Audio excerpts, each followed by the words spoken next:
Ayun, magandang hapon sa atin mga probinsyano. Update po tayo. Ito po yung ating ginawa na chick van. Puton, body on dito mga probinsyano. Ayan, tapos na 14 feet. At ito naman ay 15 feet mga brumbi. Ayan, tapos na rin to. Nadali na natin. Ayan. Dalawang 15 feet to mga probinsyano. At tapos na natin, nalagyan natin ng mga gilid-gilid. Ayan, mga lock. Tsaka nalagyan natin ng cover ng pinto. Yan, nakabit na rin natin. Ito ay ilalabas na rin. Waiting na lang tayo ng mga pintura nito mga probinsyano.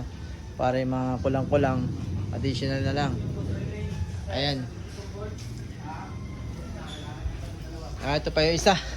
Pipinturahan na lang to. Okay na rin to. Nadali na rin natin yung mga gilid-gilid. Meron to mga tubo, mga probinsyano, stopper kumbaga ng kargaan ng sisiw. Ayan, nakapila na lahat. Daming tubo, andun pa yung iba. At yung isa andun sa kabila. Ayan, tapos na tayo mga probinsyano. At meron po tayong isang uumpisahan dito. Update ko po kayo dun sa ating ibang latag dito na uumpisahan. Shoutout kay kay Uncle Sam. Uncle Sam si Manong. Shoutout boss, geng geng gong gong. Ayun. Uncle Sam. Ang latag po niya dito ay dalawang chick van.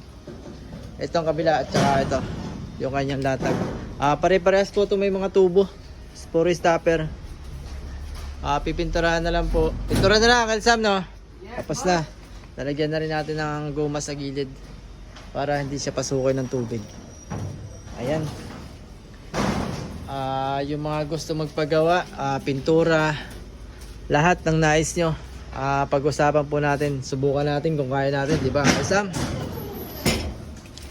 Ayan. Maraming salamat po sa blessing. At ayan, si Tropa.